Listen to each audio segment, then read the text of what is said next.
All right, now I want to share a few moments of these modules just for you to know how it's going to work in classrooms.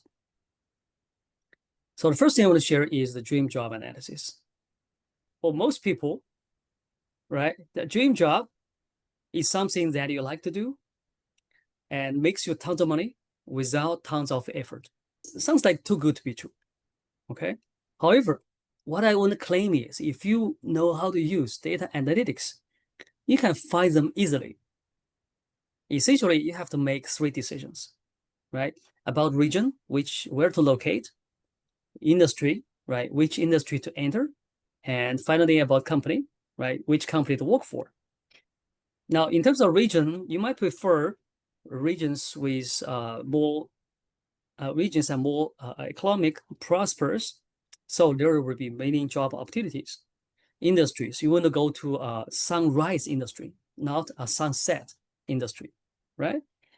And I also want to tell you some industries, what we call easy money industry. Yes, right. And so you don't have to spend a lot of effort and you can make a lot of money. For some other industries, which we call hard money industries, that you have to spend tons of effort, but you still cannot make a lot of money, right? So through this, the teaching objective of this module, right, is for students to experience the power of data analytics on something that they really care about, and also the power of storytelling, right? And also help students, right, in their career development, right? So that's why this is the first class. And the data will be US S&P 500 companies.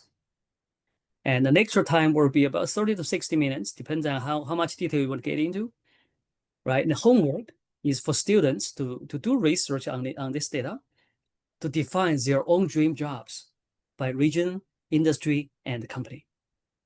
So students not only learn, right, they also do the research by themselves, right? And I also ask them to share their insights, right, from this data, and you can imagine how happy and how much learning they can do in the discussion room. Right, let me share with you some of the student testimonials. What students think about this module? Right, here's one student. I found the dream job analysis most relevant and useful, right, since it deals directly with my future after the college.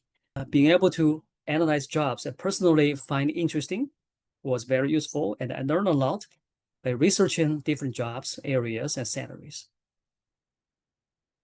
Another student, he said a topic that stood out the most for me is, of course, he mentioned other things like sourcing analytics, operations, stock market, and inventory analytics, and so on. He said the dream job analysis gets a special mention because it should be introduced to all students. And I find dream job analysis to be very useful and relevant because it helped me drive data on my own to create key findings. I'll talk about three topics in this module. The first is a regional analysis, like using a business GIS, right, to find companies, to find money or jobs on the map. And a second, we'll do an industry analysis, right, to really identify industries that has a potential growth potential, and also the industries where you can make more money with less effort, right? Easy versus hard money industry. And we also do a enterprise analysis, right, to find the most promising or high growth or profitable companies, right, within this industry. So I just want to show you one map on the regional analysis, right? This is the distribution of S&P 500 companies, right, within the United States, 2024. Now, the teacher materials is interactive, right? So let's go to this link, right? And you will see that. So, and here's the project I've made in advance. And you can easily copy this data and analysis just by clicking on the side button. Let me just show you. Here we go. Let's do this. Okay. Now, You can see this map is interactive in the sense that we can change. You point to a state, you will see, let's say California has 68 S&P 500 companies, right? Texas, 49, New York, 49, right? You can see some of the states have a lot of S&P 500 companies than the others, right? You can also change, right? Let's make this a little bigger. You can also change the labels, the legend to see, not, let's see, we're not interested in the number of companies, we're interested in the total revenue, right? So you can play with the data, right? It's like a live, it's not a dead picture, right? It's a live picture. That's what I mean. So it's much more effective in teaching, right? So you can answer questions live and you can answer what if questions and so on. Now, the reason I want to show this picture is because the jobs, the supply chain jobs actually is highly correlated with the economic prosperity, right? So those states with a lot of businesses will have a lot more supply chain jobs. Now, if you happen to be in those states that do not have a lot of S&P 500 companies, don't worry about it, because the neighboring states may have a lot. So you can place students there. Okay, now I want to spend a little bit more time on the industries to see which industry is more, you can make more money with less effort, right? So if we plot out these 500 companies, right, on the map of total revenue versus total cost, you can see as revenue increase, the cost typically also increase. It's almost a very strong linear regression, right?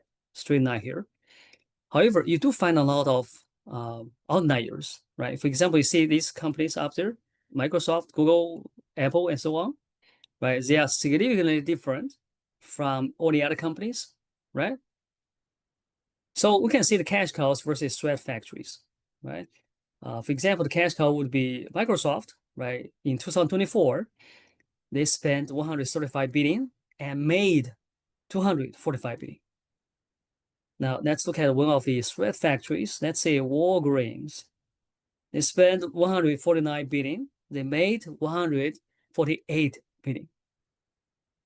Right? Clearly, if you work for different industries or companies, the money-making potential is very different. Right? This is not accidental. All right. Actually, for most of the companies in let's say information technology and financials, right, they made a lot of money with they made a lot more money with the same effort, right? The x-axis is total cost, y-axis is net income, right? Clearly, you want this slope to be as high as possible because with the same amount of cost increase, right, that means you can make more money, right? For UA, it's 2024, right? The easy money industry, relatively speaking, of course, IT and financials. The hard money, that means you can the slope is very flat, right? With every additional spend of cost, the revenue or the net income, the profit only increase slightly, right? This industry would be consumer staples, right? Like Walmart, for example, right? And healthcare, right? It turns out Amazon, which is consumer discretionary, is somewhere in between. For some people, right? Healthcare doesn't seem to be like a hard money industry because think about pharmaceuticals, right? If if a drug was invented, they make a lot of money out of that, right? So that's true. That's because the healthcare is a broad industry with many different industry groups, right? For example, we have a healthcare equipment and services industry group that includes the hospitals, right? And for hospitals, it's really hard money, right? But for pharmaceutical, biotech, and life sciences, right, these drug makers, and they are really easy money. So the point is, we have to really break down industry into smaller pieces, right, to see which part of that is easy money versus hard money.